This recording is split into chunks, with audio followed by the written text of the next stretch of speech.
The auction house smelled of old wood and desperate hope. Marcus Webb sat in the back row, his German shepherd, Ranger, pressed against his leg like a living anchor. The dog's ears swiveled at every sound, tracking voices, footsteps, the nervous shuffling of people who'd come to pick over the bones of foreclosed dreams. Marcus had $127 in his pocket, $73 from his last paycheck at the hardware store, $40 from selling his old field watch, and $14 scraped together from the change jar he'd been feeding since the divorce. It wasn't much. It was everything. The auctioneer's voice droned through lot after lot. Small parcels of land nobody wanted, properties too remote, too damaged, too cursed by reputation to attract serious buyers. Marcus watched families shake their heads and walk out. He watched developers mark their catalogs with dismissive slashes. He waited. Then it came up. Lot 47. The auctioneer announced, his tone suggesting this was the bottom of an already scraped barrel. 17 acres on Ridge Point. Abandoned property, structure condemned in 2009. No utilities connected. Access road unmaintained. We'll start the bidding at $500. Silence. The auctioneer sighed. Do I hear 500? Nothing. 250. A man in the front row laughed quietly to his companion. $100. The auctioneer said, his patience thinning. Surely someone wants 17 acres for $100. Marcus raised his hand. The auctioneer squinted. Thank you, sir. Do I hear 50? Nobody moved. 25. Still nothing. Then we have 100 going once, going twice. $1. A voice called from the side. Charles Brennan, the town council president, stood with his arms folded. He wasn't bidding seriously. He was making a point. That land's worthless. Let's stop wasting time. The auctioneer looked at Marcus. Sir, you're at 100. Do you want to hold or? I'll take it for $1, Marcus said quietly. Brennan turned, surprised someone had actually spoken. You serious? Marcus met his eyes. $1. The auctioneer blinked, then shrugged. Sold for $1 to bidder 73. Congratulations on your new property, sir. Ranger's tail thumped once against the floor. People stared as Marcus walked to the payment desk. He handed over a single dollar bill, worn soft from circulation, and signed the papers with hands that only shook a little. When the clerk handed him the deed, Marcus folded it carefully and slipped it into his jacket pocket. You just bought a death trap, Brennan said as Marcus passed him in the aisle. That land's got nothing but rot and bad history. Marcus didn't answer. Ranger did, turning his head just enough to lock eyes with Brennan until the man shifted uncomfortably. Outside, the November air bit cold and clean. Marcus opened the truck door for Ranger, who leaped into the passenger seat with the grace of a dog half his age. 9 years old, gray creeping into his muzzle, a scar across his left shoulder from the IED that had nearly killed them both in Kandahar. They'd been through worse than Badland and worse than small-town judgment. Marcus drove north out of Millbrook, following the directions scrawled on the auction listing. The road narrowed from asphalt to gravel to dirt, climbing into the hills where pine trees grew thick and the sky opened wide. When he finally found the turnoff, barely marked by a rusted mailbox lying on its side, he took it. The truck bounced over ruts and rocks for half a mile before the trees parted. And there it was. The house, if you could call it that, sagged like something wounded. The roof had caved in on the left side, the porch listed at an angle that defied physics, and most of the windows were either broken or missing entirely. Vines had claimed the walls, wrapping around the frame like they were trying to pull the whole structure back into the earth. Marcus turned off the engine. Silence settled over them, broken only by the whisper of wind through the pines and the distant call of a crow. Ranger whined softly. Yeah, Marcus murmured. I see it. But he also saw something else. Flat land behind the wreck of the house. A well pump that might still work. A stone foundation that had held for decades despite everything else falling apart. And most importantly, isolation. Space. Quiet. No neighbors asking questions. No sirens waking him at 3 in the morning. No crowds pressing in when his chest got tight and his pulse started racing for no reason he could name. Just him, Ranger, and 17 acres nobody else wanted. He climbed out. Ranger jumped down beside him, immediately scanning the perimeter with the methodical focus of a working dog who'd never quite retired. His nose lifted, reading the air, cataloging since Marcus couldn't begin to interpret. They walked toward the house together. Marcus's boots crunched through dead leaves and broken glass. The porch groaned under his weight, but held. The front door hung open, one hinge broken, revealing darkness inside. Ranger stopped at the threshold and barked once. Sharp. Insistent. Marcus paused. What is it? The dog didn't enter.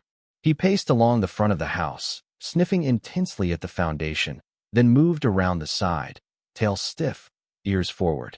Marcus followed. Ranger led him past the collapsed eastern wall, past a rusted burned barrel and a stack of rotting lumber, to the back of the property where the land sloped gently upward toward a ridge of exposed rock. The dog stopped at a flat section of ground and began digging. Not playful digging, not casual exploration. Purposeful, driven digging, his front paws tearing into the soil with urgency. Ranger, easy, Marcus said, but the dog didn't stop. Marcus knelt beside him, brushing away the loose dirt Ranger had already excavated. His fingers hit something solid. Not rock, not root, metal. He dug faster, clearing away years of accumulated earth and leaf litter. Ranger helped, both of them working until the shape became clear. A hatch. Steel, rusted at the edges but intact. Maybe 4 feet across, with a recessed handle and what looked like a ventilation grate built into one corner. Marcus sat back on his heels, breathing hard. Ranger sat beside him, panting, eyes bright with satisfaction. What did you find, boy? The hatch was locked with a mechanism Marcus didn't recognize at first. Old. Military grade, maybe. He returned to the truck for tools and spent 20 minutes working the lock until something inside gave way with a grinding click. He lifted the hatch. Hinges screamed in protest, but it opened, revealing a ladder descending into darkness. Warm air rushed up to meet him. Not musty, not dank. Warm, almost hot. Marcus pulled out his flashlight and shone it down. The beam illuminated concrete walls, a metal ladder bolted to the side, and a floor maybe 12 feet below. He couldn't see much else, but the warmth rising from below was unmistakable. Ranger whined, shifting his weight from paw to paw. You want me to go down there? Marcus asked. The dog barked. Marcus tested the ladder. It held. He descended slowly, every sense alert, flashlights sweeping the space as it came into view. The bunker was bigger than he'd expected. Maybe 30 feet long, 20 feet wide, with a ceiling high enough that he didn't have to duck. The walls were poured concrete, professionally finished, with reinforcing beams visible in places. Along one wall ran a series of pipes, and along another, what looked like storage shelving, mostly empty now except for a few rusted cans and a stack of moldering blankets. But the strangest thing was the temperature. It had to be at least 65 degrees down here, maybe warmer. In November, underground, with no visible heat source. He moved deeper into the space, following the warmth. At the far end of the bunker, he found the source. A section of the back wall was different. Not concrete, but exposed rock, dark and slightly damp to the touch. And warm, almost hot. Heat radiated from the stone like it was alive, filling the space with steady, invisible fire. Marcus pressed his palm against it. Definitely hot. Not burning, but warm enough that he couldn't keep his hand there for more than a few seconds. Geothermal, he realized. The bunker had been built directly over some kind of underground heat source. Hot springs, maybe, or volcanic rock formations that retained heat from deep in the earth. He heard Ranger barking above and climbed back up. The dog was pacing near the hatch, agitated. It's okay, Marcus said, kneeling beside him. I'm here. But Ranger wasn't looking at him. He was staring at something lying half-buried in the dirt near the hatch. Something Marcus had missed. Marcus picked it up. A metal box, small, wrapped in deteriorating canvas. He brushed away the dirt and opened it carefully. Inside was a journal. Leather-bound, water-stained, but intact. The first page bore a name written in neat, engineer's script. Dr. Raymond Forster, 1962. Marcus carried it back to the truck and sat in the cab with Ranger beside him, reading by the last light of the fading afternoon. The entries were technical at first. Measurements, calculations, descriptions of construction. Forster had been a government engineer during the Cold War, assigned to identify potential shelter sites in case of nuclear attack. He'd discovered the geothermal anomaly on this land during a survey and, instead of reporting it, had quietly purchased the property and built the bunker himself over the course of 2 years. But the tone shifted as the entries progressed. Forrester's wife had died. His security clearance had been revoked after he questioned the ethics of certain weapons programs. He'd become isolated, paranoid, convinced the government would seize the property if they knew what he'd built. The final entry was dated 1985. They'll find this eventually. When they do, I hope whoever discovers it understands what it represents. Not paranoia, not madness. Preparation. Insurance against a world that never stops finding new ways to freeze you out. If you're reading this, the land is yours now. Use it well. The heat never stops. I measured it for 20 years. 72 degrees in winter, 68 in summer, constant as a heartbeat. Build something that matters. Marcus closed the journal as darkness settled over the pines. Ranger leaned against him, warm and solid. We've got work to do, Marcus said quietly. The dog's tail thumped in agreement. The next morning, Marcus returned with supplies. Lumber, tools, a generator he'd borrowed from the hardware store on the promise he'd return it within a week. Ranger rode beside him, head out the window, ears flapping in the cold November wind. They worked through the day, clearing debris from around the hatch, shoring up the ladder, cleaning out the bunker below. The space was structurally sound, better than the house above it. Forrester had built it to last, with ventilation systems that still functioned and drainage channels that kept groundwater from seeping in. By the third day, Marcus had moved a cot and his few belongings into the bunker. Sleeping above ground in the ruined house felt wrong, exposed. Below ground, surrounded by concrete and warmed by the earth itself, he finally slept without waking every hour. Ranger adapted immediately. The dog curled up on an old blanket Marcus had spread near the warm back wall, and for the first time since they'd left the service, Marcus saw him sleep deeply, muscles loose, breathing steady and slow. Word spread through Millbrook faster than Marcus had anticipated. Small towns had a radar for oddity, and a veteran living in an underground bunker qualified. He was at the hardware store buying pipe fittings when he first heard the whispers. Underground, someone muttered behind him. Like some kind of doomsday prepper. I heard he talks to that dog like it's people. PTSD. Has to be. My cousin saw him jump at a car backfire last summer. Marcus kept his eyes on the shelf in front of him, selecting washers with mechanical focus. Ranger sat at his heel, ignoring the voices with the discipline of a dog who'd heard worse. At the counter, the clerk, a kid maybe 19, rang up the items with exaggerated care, like Marcus might explode if he moved too fast. Heard you bought the Forrester place, the kid said. That's right. For $1. That's right. The kid bagged the fittings. My dad says that land's cursed. Says Forrester went crazy out there. Marcus handed over cash. Your dad's entitled to his opinion. He was loading the supplies into the truck when Charles Brennan pulled up in a shining black SUV. The council president stepped out, smoothing his tie with the careful precision of a man who thought presentation mattered more than substance. Webb, Brennan said. Got a minute? Marcus kept loading. Not really. I'll make it quick. Couple of folks have expressed concerns about your property. The condition of the structures, the potential environmental hazards. We're going to need to schedule an inspection. Marcus turned slowly. Ranger stood, positioning himself between Marcus and Brennan. Inspection for what? Marcus asked. Safety code compliance. Zoning regulations. Standard procedure. I bought the land legally. Nobody's questioning that. Brennan's smile was thin. But if you're planning to live there, we need to ensure it meets basic habitability standards. The county has rules.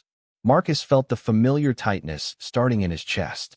The sense that walls were closing in, that someone was trying to trap him in paperwork and regulations designed to grind people down until they gave up. Ranger leaned against his leg, grounding him. When? Marcus asked. Next Wednesday, 10 a.m. I'll bring the county inspector.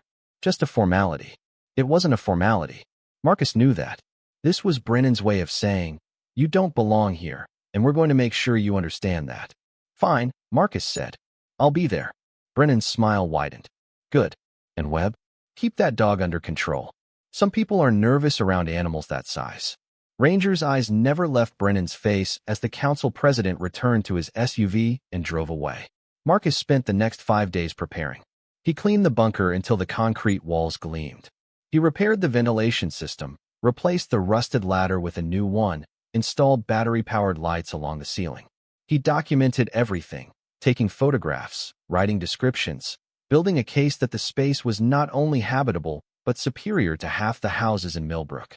Ranger watched every step, occasionally nosing at tools Marcus had set down, as if inspecting the work himself. On Tuesday night, Marcus couldn't sleep. He lay on the cot, staring at the concrete ceiling, while scenarios played through his mind. They'd condemn the property. They'd force him to tear down the bunker. They'd find some obscure regulation that made living here illegal. Ranger jumped onto the cot and pressed his full weight against Marcus's side. "I know," Marcus whispered. "I know." The dog's breathing slowed, deepened. Gradually, Marcus's did too. Wednesday arrived cold and bright. Marcus stood beside the open hatch at 9:30, Ranger at his side, waiting. Brennan's SUV appeared at 9:55, trailing a white county truck. Two men emerged, Brennan and a middle-aged inspector named Phillips who carried a clipboard and wore an expression of professional boredom. "Mr. Webb," Phillips said, shaking his hand with surprising firmness. "Let's take a look at what you've got here." Marcus led them to the hatch. Phillips peered down into the bunker, eyebrows rising slightly. "Professionally constructed," he murmured. They descended the ladder, Phillips first, then Brennan, moving with the careful reluctance of someone who didn't like small spaces. Ranger stayed topside with Marcus, both of them watching as the inspector moved through the bunker with a flashlight and measuring tape. 5 minutes passed. 10. 15. Finally, Phillips climbed back up, brushing dust from his jacket. "Well," he said, making notes on his clipboard. "I'll be honest, Mr. Webb. This is one of the better-built underground structures I've seen. Whoever designed it knew what they were doing. Ventilation's good, drainage is excellent, structural integrity is solid." Brennan's face darkened. "But the habitability meets code," Phillips said. "Exceeds it in some areas. The geothermal heating is remarkable. You've got consistent temperature regulation without any mechanical systems. That's nearly impossible to achieve." Marcus felt something loosen in his chest. "So he can stay?" Brennan asked, his voice tight. "I don't see why not. The property's his, the structure's sound, and it's not posing any environmental hazards." Phillips handed Marcus a form. "I'll file this with the county. You're clear." Brennan opened his mouth, closed it, then turned and stalked back to his SUV without another word. Phillips watched him go, then lowered his voice. "Between you and me, Mr. Webb, Brennan doesn't like anyone who doesn't fit his idea of how the town should look. You keep doing what you're doing. This is good work." After they left, Marcus sat on the ground beside the hatch, overwhelmed by relief so strong it felt physical. Ranger pressed his head into Marcus's lap, and Marcus buried his fingers in the dog's fur. "We're staying," he whispered. The dog's tail swept the ground. Winter came early that year. By mid-December, snow covered the pines and the temperature dropped below freezing most nights.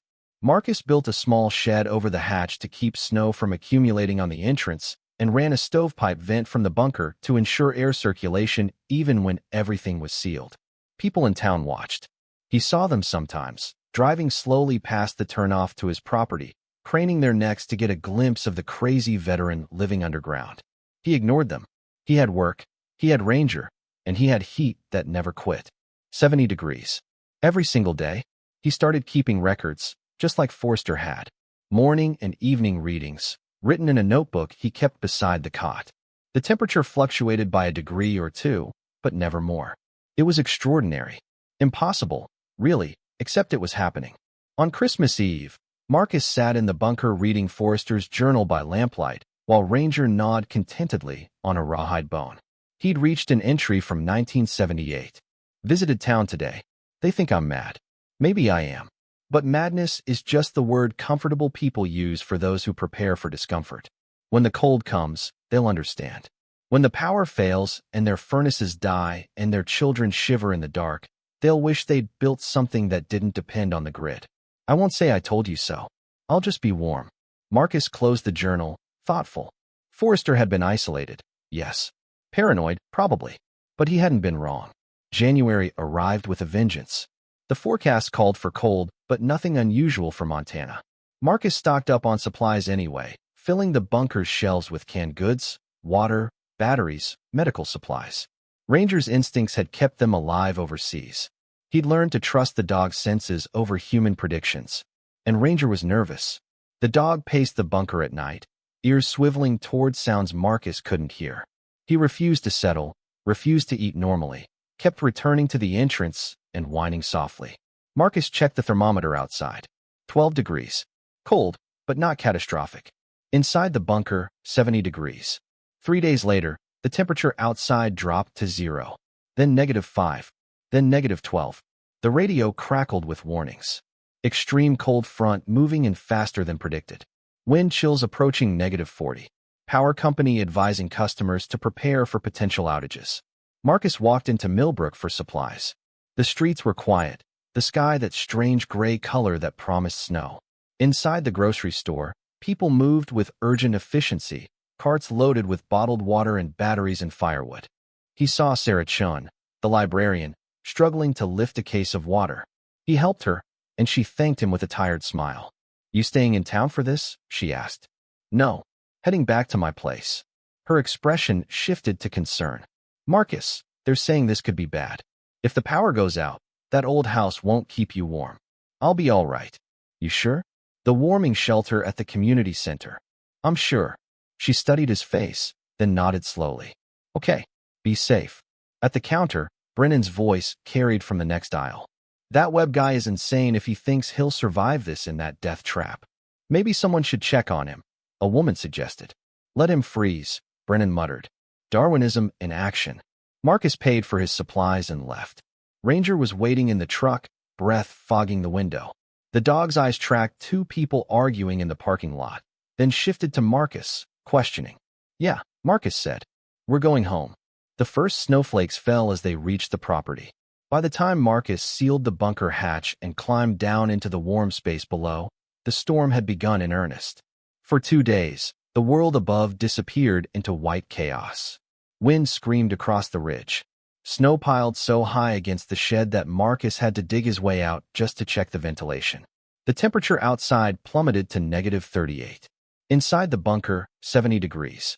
Marcus played cards with Ranger, read Forrester's journal cover to cover twice, did push-ups to burn excess energy. The dog slept more than usual, conserving strength the way military working dogs learned to do between missions. On the third day, Marcus's emergency radio crackled to life. The voice was strained, barely controlled panic. "Multiple families trapped. Power's out across the county. Roads are impassable. If anyone can hear this, we need help. The warming shelter's at capacity. Furnaces are failing. We need." Static drowned the rest. Marcus looked at Ranger. The dog was already standing, ears forward, tail straight. "We can't get through that storm," Marcus said. "Not to town." Ranger barked once. Sharp. Insistent. Marcus checked the thermometer outside. -42. Inside, 70 degrees. He thought about Sarah Chun. About the families he'd seen at the grocery store. About Forrester's words. "When the cold comes, they'll understand." Marcus grabbed his phone and tried to call the sheriff. No signal. He tried text. Nothing went through. The cell towers were probably frozen solid. He climbed to the surface and fought through waist-deep snow to get clear of the trees. From the ridge, he could see Millbrook in the valley below. Smoke rose from a few chimneys, but most of the town was dark. Powerless. Freezing. Ranger barked, sharp and loud, the sound carrying across the frozen landscape. Marcus made a decision. He returned to the bunker and began pulling together every piece of gear he'd learned to rely on during 12 years of military service. Cold weather clothing, emergency radio, first aid kit, thermal blankets, flares. Then he did something that would change everything. He took a heavy marker and wrote on a piece of plywood, "Warm shelter here. 68 degrees. Follow the lights." He attached the sign to a pole near the road with zip ties, then strung a line of battery-powered LED lights from the road to the bunker hatch, marking the trail through the snow. Ranger watched every movement, tail wagging slowly. "If they need help," Marcus said, "we're going to be ready." The dog barked in agreement. Marcus fired 2 flares into the sky. They arced upward in brilliant red trails, visible for miles, before exploding in stars of light that drifted slowly down through the falling snow. Then he waited. An hour passed. 2. The storm showed no signs of easing. Marcus stood at the entrance, snow swirling around him. Ranger pressed against his leg for warmth. Then he heard it. A voice, distant and weak. "Help.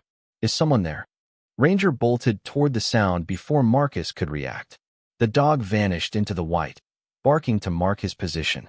Marcus grabbed a rope and followed. 50 yards from the bunker, he found them. A young couple, late 20s, stumbling through the drifts with a child bundled in the man's arms. "We saw the flares," the woman gasped. "Our car died. We've been walking for an hour." "This way," Marcus said. "Stay close to the dog." Ranger led them back, breaking trail through the deep snow, pausing frequently to make sure they were still following. When they reached the hatch, Marcus helped them down the ladder one at a time, the child first, then the woman, then the man. The moment they entered the bunker, warmth enveloped them. The woman burst into tears. "Oh my God," she whispered. "Oh my God, it's warm." Marcus wrapped them in blankets and made hot tea on the small camping stove he'd set up. The child, maybe 4 years old, stopped shivering and fell asleep almost immediately. "I'm Anna," the woman said. "This is my husband Jake and our daughter Emma." Marcus Webb. That's Ranger. The dog sat beside Emma, watching her sleep with protective stillness. "How is it so warm down here?" Jake asked, voice rough from cold and exhaustion. "Geothermal heat. The man who built this found a hot spring or volcanic rock underneath. The temperature stays constant. Year-round." Anna stared at him. "You're the veteran everyone talks about. The one living underground." "That's me. They said you were crazy." Marcus smiled faintly. "They might be right." An hour later, Ranger's ears pricked up again. He moved to the ladder and barked. Marcus climbed up and found 2 more people at the entrance. An elderly man and woman, hypothermic and barely conscious. He carried them down one at a time while Jake helped. Throughout the night, they came. A teenager who'd gotten separated from his family. A single mother with twin infants. A group of college students whose car had slid off the road. Each time, Ranger heard them first, alerted Marcus, and helped guide them through the storm to safety. By morning, 23 people crowded into the bunker that had been built for one man and his dog. They lined the walls, shared blankets, passed around food and water. The temperature held at 68 degrees despite the body heat adding to the space. The storm finally broke on the 5th day. When Marcus opened the hatch, sunlight poured in, almost blinding after days of darkness. The world outside was transformed, buried under 6 feet of snow, but the sky was clear and the wind had died. He climbed out. Ranger followed, bounding through the snow with renewed energy. They stood together on the ridge, looking down at Millbrook. Smoke rose from chimneys again. The town was waking up. Behind him, people began emerging from the bunker, blinking in the light, marveling at the landscape. Anna stood beside Marcus, Emma in her arms. "You saved us," she said quietly. "All of us." Marcus shook his head. "Forrester saved you. He built this 50 years ago. I just opened the door." "Still," Anna said. "Thank you." By afternoon, word had spread. Vehicles fought their way up the snow-choked road to Marcus's property. Sheriff's trucks, news vans, a convoy of concerned families looking for missing loved ones. Marcus stood beside the bunker entrance as person after person climbed out, blinking in disbelief, wrapping themselves in blankets, calling out to relatives who'd feared the worst. Sheriff Morrison, a solid woman in her 50s, approached Marcus with Ranger at his side. "Webb," she said, "I don't know how to thank you. I was just here. You were more than that." She looked at the bunker entrance, at the lights still strung through the snow, at the sign he'd posted. "You saved 23 lives. The warming shelter failed. The community center lost power. People were freezing in their homes. If you hadn't lit those flares," she stopped, composing herself. "How did you know to be ready?" Marcus glanced at Ranger. He knew. He always knows. The dog's tail swept the snow. Morrison nodded slowly. "Well, the town owes you both." That evening, as the sun set red and gold over the frozen landscape, Marcus sat inside the bunker with Ranger beside him. Most of the survivors had been reunited with their families. The space was quiet again, just him and the dog and the steady warmth rising from the earth. He opened Forrester's journal to the last page and wrote a new entry below the engineer's final words. "You were right, Dr. Forrester. The cold came. But because you prepared, because you built something that didn't depend on the grid or the government or anyone else's permission, people survived. 23 people who would have frozen. I don't know if you were mad, but I know you were right. Thank you for this place. I'll make sure it serves others the way you intended." Marcus Webb, 2024-inch. Ranger pressed his head against Marcus's knee. Yeah, Marcus murmured. We did good, didn't we? The dog's tail thumped in agreement. The Millbrook Town Council met the following Tuesday in emergency session. Charles Brennan had called the meeting, and Marcus knew it wasn't to congratulate him. He walked into the community center with Ranger at his side, feeling every eye in the room track his movement.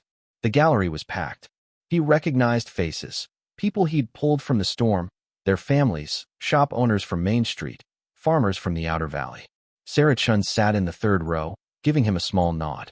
Brennan called the meeting to order with 3 sharp raps of his gavel. We're here to address the Webb property situation, he began, his voice carrying the measured authority of someone who'd rehearsed this moment. While we acknowledge Mr. Webb's actions during the recent weather emergency, serious concerns have been raised about the underground structure on his land. Marcus felt the familiar tightness in his chest. Ranger leaned against him, grounding. What concerns? Sheriff Morrison asked from her seat near the front. Zoning violations, for starters, Brennan said. The structure was built without permits in 1962. It was never properly documented. And there are legitimate questions about whether it's safe for public use. Public use? Marcus spoke up. It's on my private property, which you opened to the public during the storm, Brennan countered. The moment you invited people onto that property, it became subject to public safety regulations. Jake, the young father Marcus had rescued, stood up. That structure saved my daughter's life. How is that a safety concern? The process matters, Brennan said. We can't have people operating emergency shelters without oversight. It's not a shelter, Marcus interrupted quietly. It's my home. Then you admit you're living in an unpermitted underground bunker, which the county inspector approved last November, Sheriff Morrison said, her voice cutting through Brennan's. I have the documentation. Phillips signed off on everything. Brennan's jaw tightened. That was before we understood the scope of the geothermal system. The county should review whether Mr. Webb has rights to that natural resource. Geothermal energy extraction requires. I'm not extracting anything, Marcus said. It's just heat. From rocks. Valuable heat, Brennan pressed. Heat that could be developed commercially. Heat that could benefit the entire community if properly managed. The room went silent. Anna stood up, Emma in her arms. You want to take his property. I want to ensure community resources are used appropriately. He saved 23 lives with that resource, Anna's voice shook. While the community center you manage lost power and failed. Murmurs rippled through the gallery. Brennan's face reddened. The community center's heating system was overtaxed by unexpected demand. And yet the bunker held 68 degrees for 5 days straight, Jake said. No power, no fuel, just working exactly the way it was designed to work 50 years ago. That's precisely my point, Brennan said, grasping at control. Imagine what that resource could do if professionally developed. A public warming station, emergency housing, even tourism. The economic potential is not yours to develop, Sheriff Morrison said, standing. The land belongs to Mr. Webb. The structure belongs to Mr. Webb. And unless you can show me an actual violation, not a hypothetical concern about resource management, this council has no authority to do anything. Sheriff Morrison is correct, a voice said from the back. Everyone turned. An elderly man in a wool coat made his way down the aisle, leaning on a cane. Marcus recognized him from the grocery store, but couldn't place the name. Douglas Phillips, the man said, as if reading Marcus's mind. I was the inspector who certified Webb's bunker last November. I'm also a licensed geologist, and I reviewed the property surveys this morning after I heard about this meeting. He pulled papers from his coat. The geothermal anomaly on Webb's land is exactly that, an anomaly. It's not a commercial-scale hot spring. It's a localized heat retention feature in the underlying rock formation. There's no extraction potential, no commercial value, and no basis for any kind of eminent domain claim. Brennan's confident expression cracked. How can you be certain? Because I've been studying Montana geology for 40 years, Phillips said, his voice gentle but firm. And because Raymond Forrester was my graduate advisor in 1960, I knew about that bunker before most people in this room were born.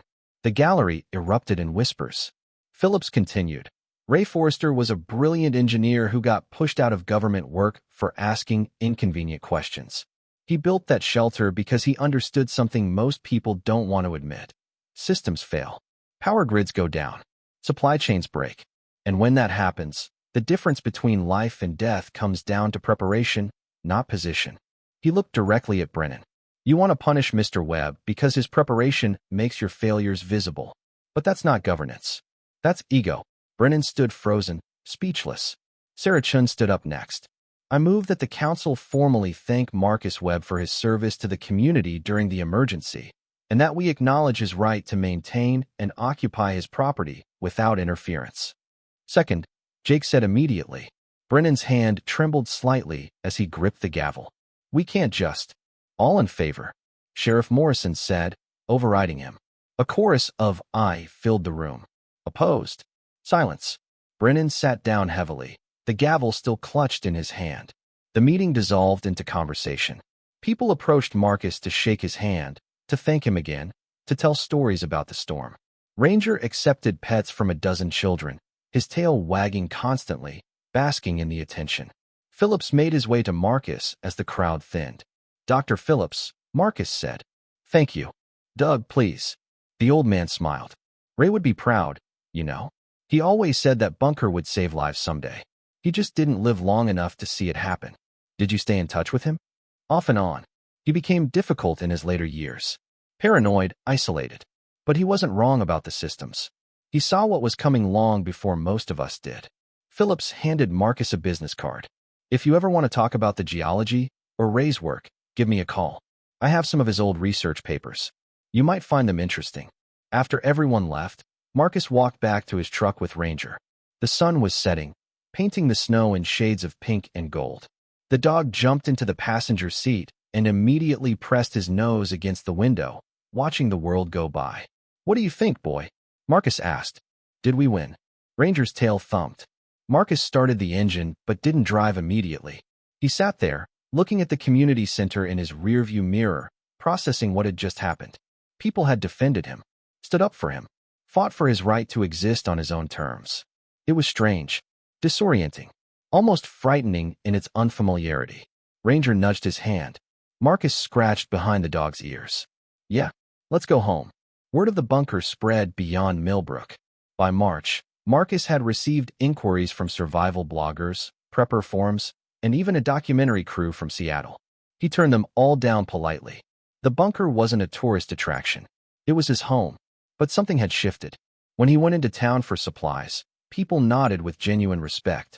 Shop owners asked how he was doing. Sarah Chun invited him to a library lecture on Montana geology, and to his surprise, he went. Ranger came too, lying quietly in the back row while Marcus listened to Phillips describe the geological forces that created the heat source beneath his property. In April, Sheriff Morrison stopped by the property with a proposal. The county's updating its emergency preparedness plan, she said, sitting at the small table Marcus had set up outside the bunker entrance. Spring sun warmed the air, and patches of bare ground were finally appearing through the melting snow. Ranger lay between them, enjoying the warmth. We want to designate your bunker as an official emergency shelter, Morrison continued. Not taking it from you, not requiring you to open it regularly, just marking it on the county maps as an available resource in case of another severe weather event. Marcus considered this. What does that mean for me? Honestly, not much. The county would provide some funding for supplies, food, water, medical equipment that you'd store here. In an emergency, if you're willing and able to open the shelter, you would. If not, no obligation. Your property stays yours. But people would know where to go if the grid fails again. Marcus looked at Ranger. The dog's tail thumped once. All right, Marcus said. But Ranger and I decide who comes in. Nobody gets to override that. Fair enough. Morrison extended her hand. Thank you, Marcus. That summer, Marcus made improvements. He extended the bunker slightly, adding a storage room for emergency supplies. He installed a better ventilation system and a rainwater collection setup. Phillips visited several times, helping Marcus map the heat flow patterns and predict how the temperature would behave under different conditions. The bunker held steady. 68 degrees in summer, 70 in winter, never varying more than 3 degrees in either direction. In September, the county held a preparedness fair. Marcus set up a small booth with information about geothermal heating and emergency shelter design. He brought Ranger, who became the unofficial mascot of the event, posing for photos with kids and accepting treats from admirers. Anna and Jake stopped by with Emma, who'd grown several inches since the storm. She asks about the warm cave all the time, Anna said, smiling. She thinks you and Ranger are superheroes. Emma held up a crayon drawing, a stick figure man, a large dog, and a brown rectangle with wavy lines rising from it. Marcus and Ranger and the warm house, the caption read in wobbly letters. Marcus knelt down. That's amazing, Emma. Thank you. Can we visit the cave? She asked. Marcus glanced at Anna, who nodded permission. Sure. This weekend. Emma's face lit up. That Saturday, Marcus gave them a tour. He showed Emma the warm wall, let her feel the heat radiating from the rock. He showed her Forrester's journal and explained how a smart engineer had built something incredible 50 years ago. He showed her the ventilation system, the water filtration setup, the storage shelves stocked with county-funded supplies. Ranger stayed by Emma's side the entire time, patient as she petted him and asked questions about what dogs eat and whether he ever got scared during the storm. He was brave, Marcus told her. He helped me find everyone. Like a superhero, Emma said confidently. Marcus smiled. Yeah, like a superhero. As they were leaving, Jake pulled Marcus aside. I wanted you to know, he said quietly. I'm building something similar on our property. Nothing as sophisticated as this, but Phillips is helping me design a small underground shelter with passive heating. After what happened, I can't just hope the power stays on. Marcus nodded. That's smart. If you need help with construction, let me know. I will. Thanks, Marcus. Winter returned in November, cold but not catastrophic. The bunker held its temperature. Marcus slept soundly, Ranger curled beside him, both of them secure in the knowledge that they were prepared for whatever came. In December, on the anniversary of the storm, the town held a memorial service for the 3 people who had died in the cold. Marcus attended, standing in the back with Ranger, listening as families shared stories. Afterward, Sarah Chun found him outside the church. I heard you're teaching a class, she said. Emergency preparedness at the community center. Just basics, Marcus said. Water storage, food preservation, backup heating. Things people should know. That's more than basics. She smiled. You're good at this, Marcus. Teaching, I mean. People listen to you. They listen to the storm, he corrected. I just remind them it happened. Same thing, Sarah said. Will you do another session in January? Marcus looked down at Ranger. The dog's tail wagged. Yeah, Marcus said. We can do that. The classes grew. 5 people in January, 12 in February, 23 in March, the same number Marcus had sheltered during the storm. He taught them about heat retention, about backup power, about the psychology of emergency situations. He taught them that preparation wasn't paranoia, it was responsibility. Phillips guest lectured on geology. Sheriff Morrison talked about emergency communication. Anna demonstrated cold weather first aid. The classes became a community event, practical knowledge shared openly. In April, Marcus received a letter from the Montana Department of Emergency Services. They wanted to feature his bunker in a statewide preparedness guide.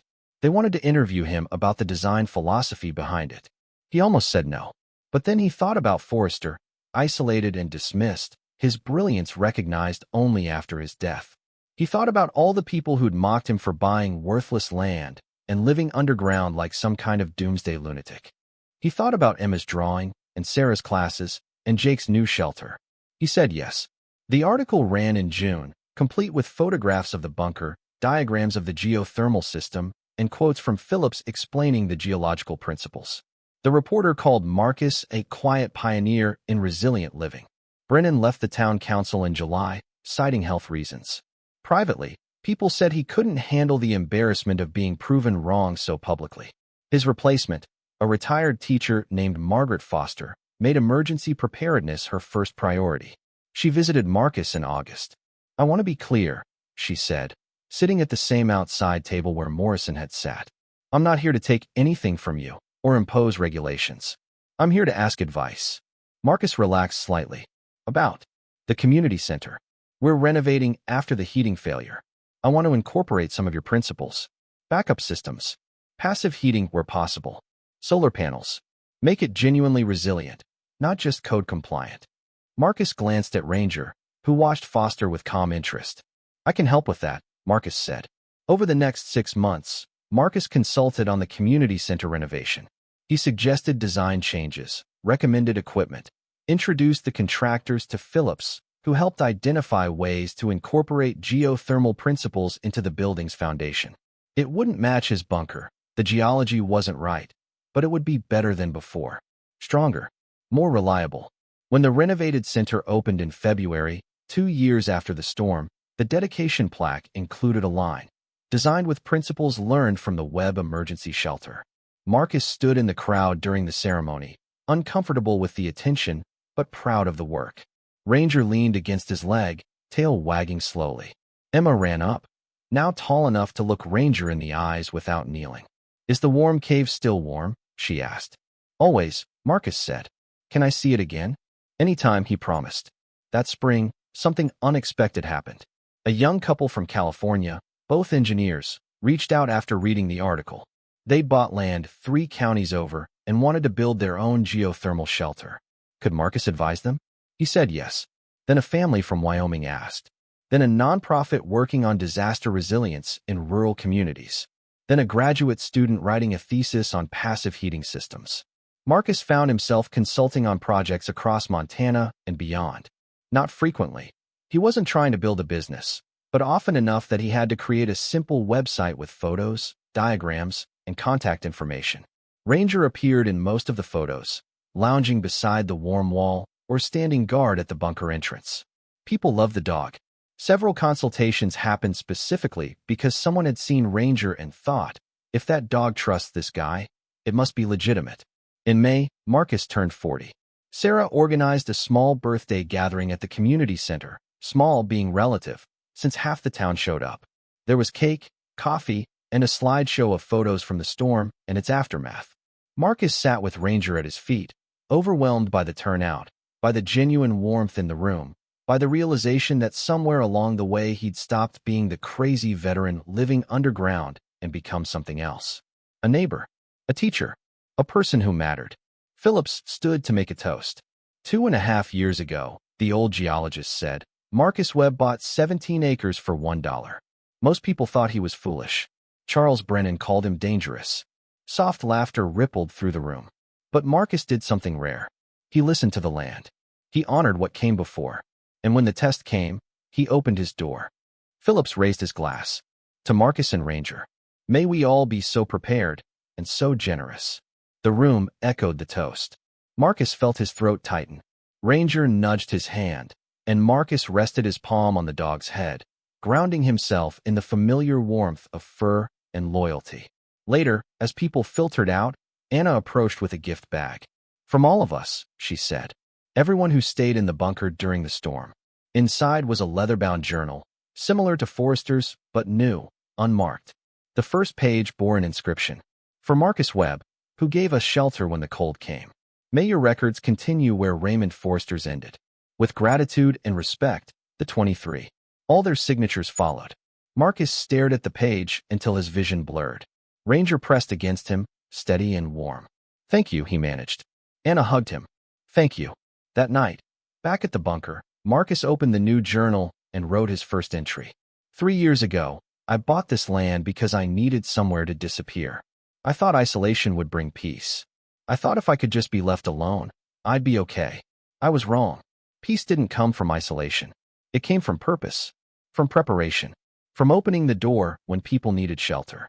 Dr. Forrester built this place to survive the cold. I learned it was built to share the warmth. That's the difference. That's what I'll remember. Marcus Webb, May 2027. He closed the journal and set it on the shelf beside Forrester's. Ranger stretched out on his blanket, the one that had been thin and worn 3 years ago but was thick and new now, replaced by someone in town who'd noticed it was threadbare. The dog's eyes closed, his breathing deepened, utterly relaxed. Marcus lay on his cot, staring at the concrete ceiling that had once felt like a tomb and now felt like home.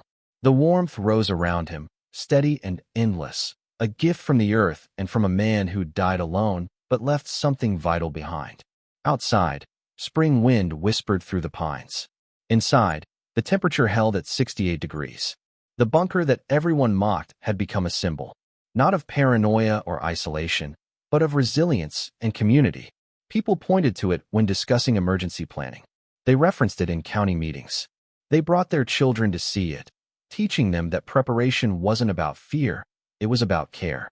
Marcus had built nothing. He'd simply recognized what was already there and honored it. But sometimes that was enough.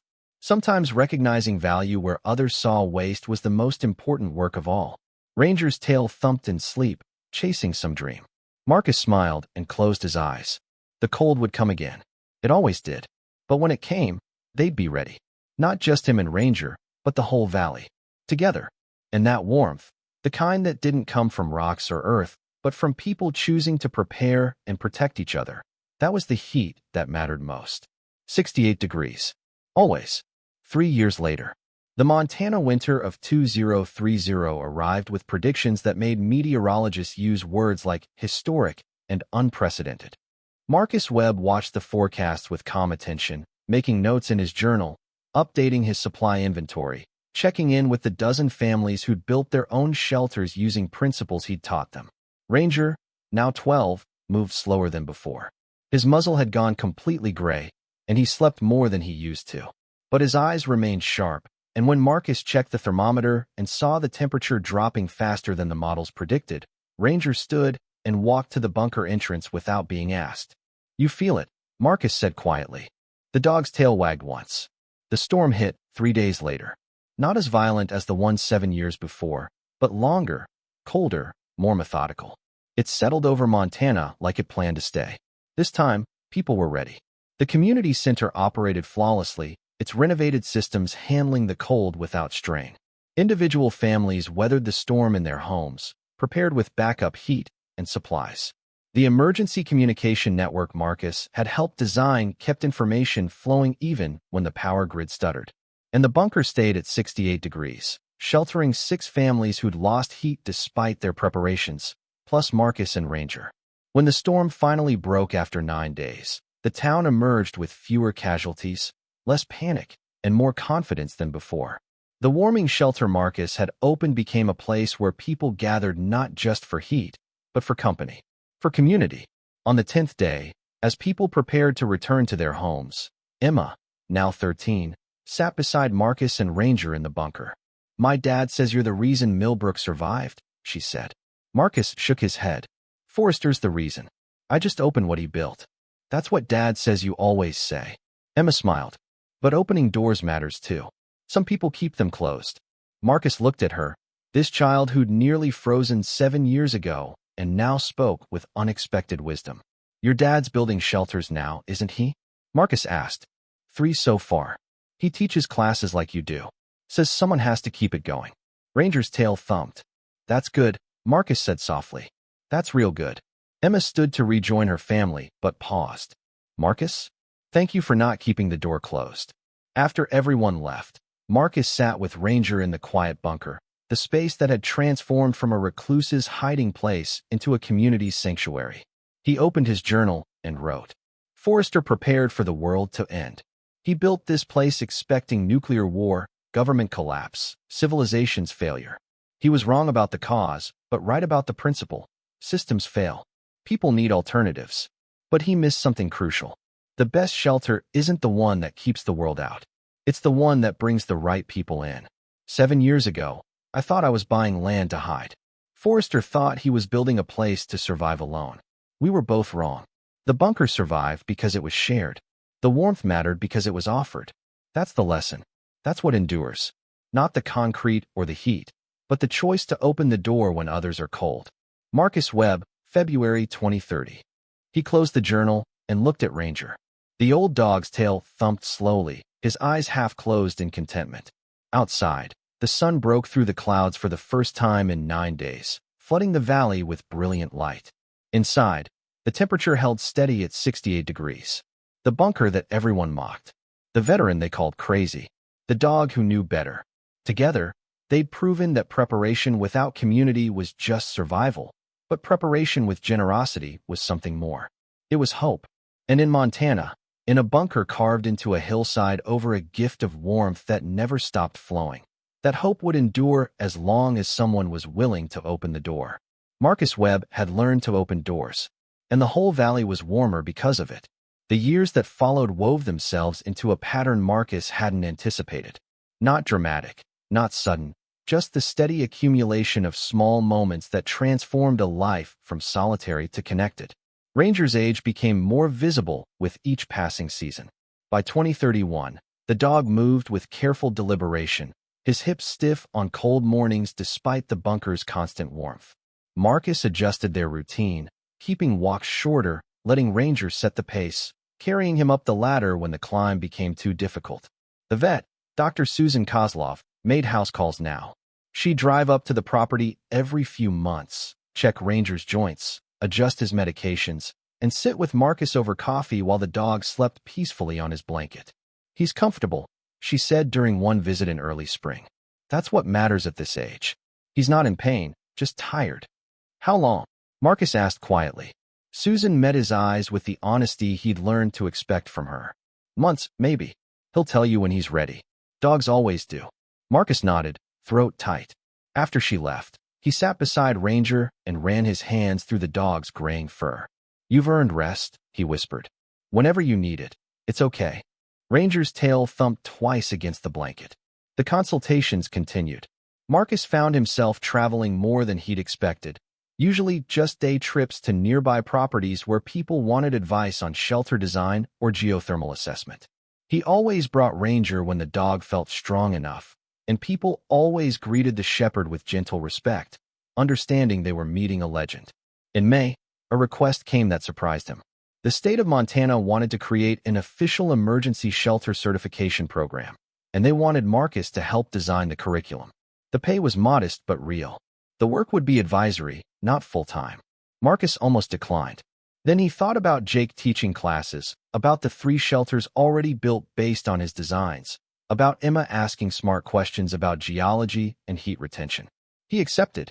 The first training session was held in Helena in June. 15 people attended. County officials, emergency managers, a few engineers. Marcus stood at the front of the room with a PowerPoint presentation Phillips had helped him create, and for the first hour his hands shook so badly he had to grip the podium. Then someone asked about the storm, about what it felt like to open the bunker to strangers, about how he'd made the decision. Marcus stopped reading from his notes. He started telling the truth. "I was terrified," he said. "Not of the cold, of the people. I'd spent 2 years building a place where I could be alone, where nobody would ask questions or make demands. And then I had to choose. Keep it for myself or share it." The room was silent. Ranger made the choice. Marcus continued. "He heard someone calling for help, and he went. I just followed. That's what I learned that night. Sometimes the right choice isn't the comfortable one. Sometimes you have to let people in even when every instinct says to keep the door closed." After the session, 3 people approached him with their own stories. A firefighter who'd struggled with PTSD after a warehouse collapse. An EMT who'd isolated himself after too many difficult calls. A county clerk who'd moved to Montana to escape a painful divorce. They understood. Not just the shelters, but the isolation that preceded them. The need to hide before you could help. Marcus exchanged contact information with all 3. Summer brought an unexpected visitor. A documentary crew, not the sensationalist type he'd rejected before, but a small team from PBS working on a series about rural resilience. They'd heard about Marcus, about the bunker, about the community transformation. They asked permission to film. Not just the structure, but the story. The people. The community that had formed around the principle of shared preparation. Marcus said yes, but only if Ranger could be in it. "He's the real story," Marcus insisted. The director, a woman named Patricia Chun who turned out to be Sarah's cousin, smiled.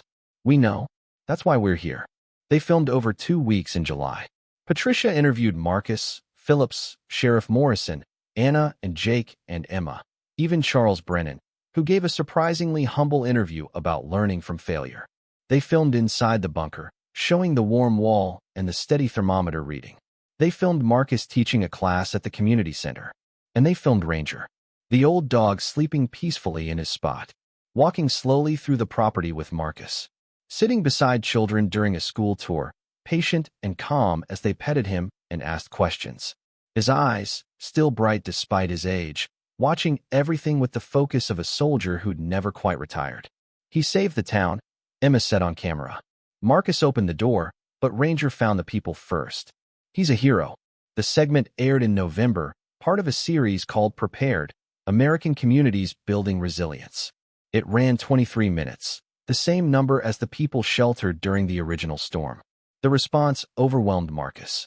Emails arrived daily, some from people wanting advice on shelters, some from veterans who understood what it meant to transition from military service to civilian isolation to community connection, some from dog lovers who just wanted to say they appreciated Ranger.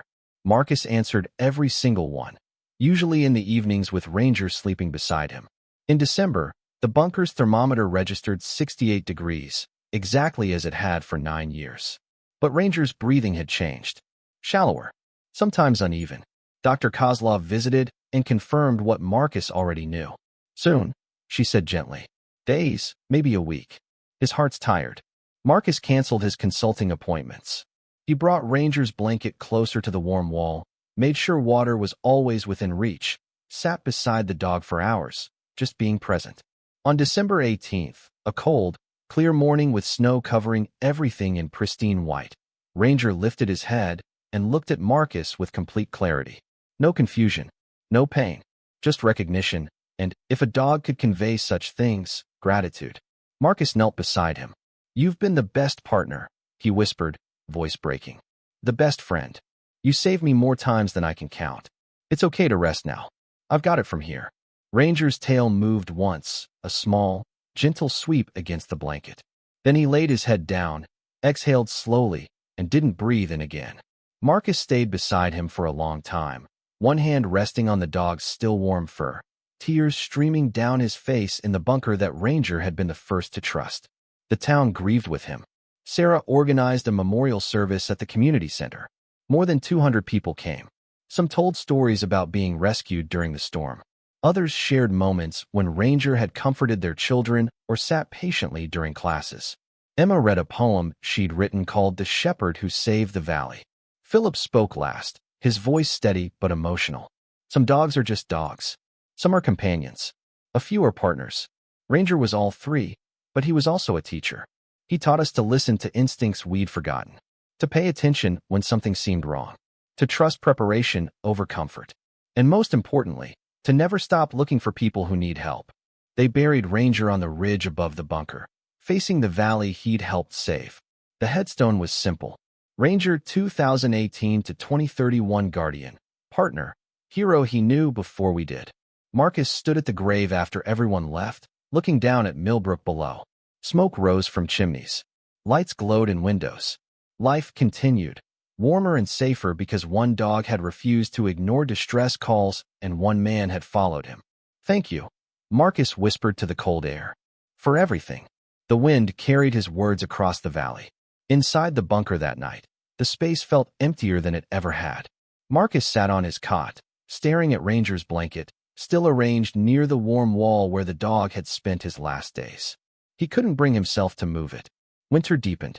Marcus continued his work, teaching classes, consulting on shelter designs, answering emails from people across the country who'd seen the documentary. But the bunker felt too quiet, too still. He found himself talking aloud sometimes, forgetting Ranger wasn't there to listen.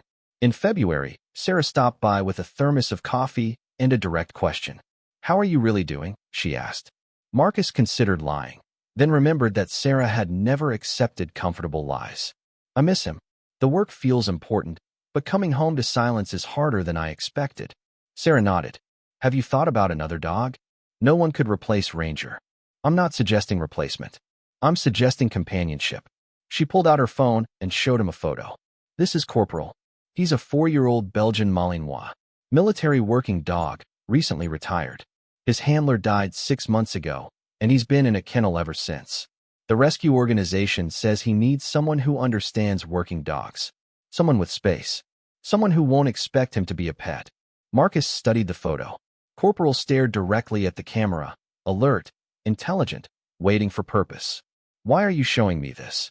Marcus asked. Because you understand him, Sarah said simply. And maybe he'd understand you. Marcus visited the rescue facility 3 days later. Corporal was in a large kennel at the back, separate from the other dogs. When Marcus approached, the Malinois stood immediately, body tense, evaluating. He doesn't like most people, the handler said. Too high drive. Too focused.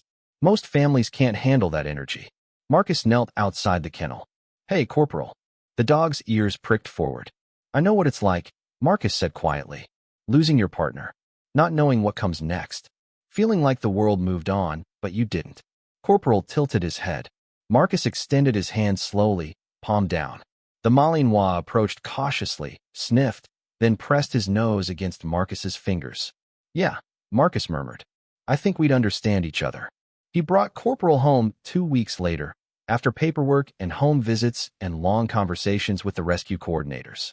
The dog jumped out of the truck and immediately began surveying the property with military precision, checking perimeters, marking scent posts, cataloging threats. When Marcus opened the bunker hatch, Corporal descended the ladder without hesitation, as if he'd been rappelling into underground spaces his whole life. He sniffed every corner, tested the air near the warm wall, then looked at Marcus with a clear question. What's my mission? Same as it was before, Marcus said. We help people. We prepare. We open the door when someone needs shelter. Corporal's tail wagged once, sharp and decisive. Mission accepted. The dog was different from Ranger in almost every way. Where Ranger had been calm and steady, Corporal was intense and driven. Where Ranger had been content to sleep by the fire, Corporal needed work, stimulation, purpose. Marcus adapted, creating training routines, search exercises, scenarios where Corporal could use his skills. They ran the property every morning. They practiced emergency responses. They visited the community center, where Corporal demonstrated search and rescue techniques that had Marcus updating his curriculum. This dog is incredible, Phillips said after watching Corporal locate a hidden victim in under 2 minutes during a training exercise. Ranger found people through intuition. Corporal finds them through precision. Marcus nodded. Different approaches. Same result. Spring arrived with news that caught Marcus off guard. The documentary had been nominated for an Emmy. Patricia called to tell him, her voice excited and disbelieving. We might actually win this, she said. If we do, I'm crediting you and Ranger in my speech. You don't have to. Yes, I do. You trusted us with your story. That trust made everything possible. The awards ceremony was in September. Marcus declined to attend. Crowds and formal events still triggered his anxiety, but he watched from the bunker with Corporal beside him. When Patricia won and mentioned a veteran, a dog, and a bunker that taught an entire community the difference between surviving and thriving, Marcus felt his throat tighten. Corporal nudged his hand, sensing the emotional shift. We did something, Marcus told the dog. It mattered. The Emmy brought more attention, more requests, more opportunities. A publisher wanted him to write a book. A university invited him to guest lecture. A national preparedness organization offered him a position on their advisory board. Marcus accepted the board position, declined the book, considered the lecture. In October, he stood in front of 100 college students at Montana State University, Corporal sitting calmly beside him, and told the story of buying land for $1, finding a bunker built by a paranoid genius, and learning that preparation without generosity was just hoarding. The bunker's temperature never changed, he said. 68 degrees, always. But the warmth that mattered most wasn't geological. It was human. It was choosing to share rather than hide. That's what saved people. Not the heat from rocks, but the heat from opening doors. A student raised her hand. What would you say to someone who's struggling right now? Who feels isolated or like they don't fit? Marcus glanced at Corporal, who watched him with steady attention. I'd say find your purpose, Marcus answered. Maybe it's building something. Maybe it's teaching something. Maybe it's just opening a door when someone needs shelter. But find the thing that lets you help, because helping others is what pulls you out of isolation. Not immediately, not easily, but eventually. The applause that followed felt different from the town council vindication or the memorial service recognition. It felt like the beginning of something that would outlast him. That winter was mild, but the bunker still held its temperature. 68 degrees, constant as a heartbeat. Marcus taught 12 classes, consulted on 8 shelter projects, helped 3 counties update their emergency preparedness plans. And every evening, he returned to the bunker with Corporal, who had learned to rest near the warm wall exactly where Ranger used to sleep, though he never touched Ranger's old blanket. Some boundaries remained sacred. On December 18th, the first anniversary of Ranger's death, Marcus hiked to the grave with Corporal. The Malinois sat quietly while Marcus cleared snow from the headstone and spoke to the memory buried beneath it. The work continues, Marcus said. The valley's stronger now. More shelters, better systems, people who understand that preparation is love, not fear. You started this, buddy. Everything that came after, you made it possible. Corporal whined softly, not with distress, but with understanding. Military working dogs knew about honoring the fallen. As they walked back to the bunker, Marcus noticed something he hadn't seen before. In the distance, on 3 different properties across the valley, small signs marked newly constructed emergency shelters, each one bearing the same symbol, a dog's silhouette above the words Ranger Certified Shelter. Jake had started a program. Structures built to the standards Marcus taught, inspected and approved, named in honor of the dog who'd started everything. Marcus stopped walking, overwhelmed.